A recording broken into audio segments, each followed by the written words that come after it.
Happy morning! It's Donna from Enchanted, just showing you that we are doing our best and trying. So this is the current situation.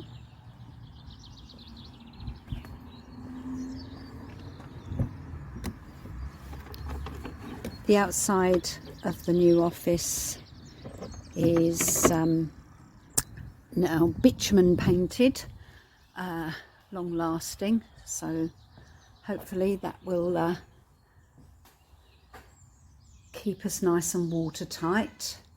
And the last you saw, I think it was, of the insulation that I'd put in so that we don't freeze.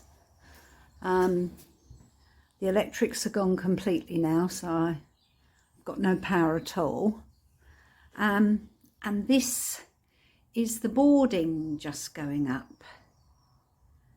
Okay.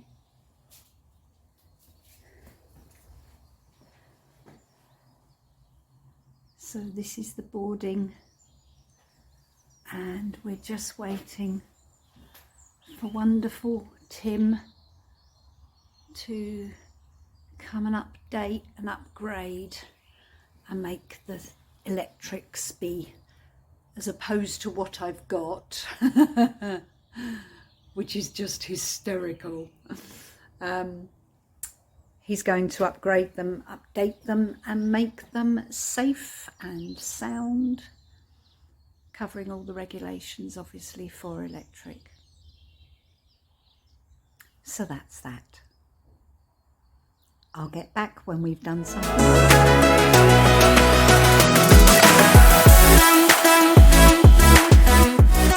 Just to show you, I couldn't bring most of my beloved trees from Sonoma. They were just too mature to dig up. This is the only little magnolia that I could manage to salvage to bring here. So I haven't got a magnolia collection as such, but obviously as the years go by I'll work on that. But this is just about alive and settling in to her new home. I know that all of you who visited me in my old place knew the cardoon border, the famous cardoon border. It was full of them and full of absolutely paralytically drunk bees. This is all I salvaged from my cardoon stock, and as you can see, it really likes it here. So let's look forward to some flowers.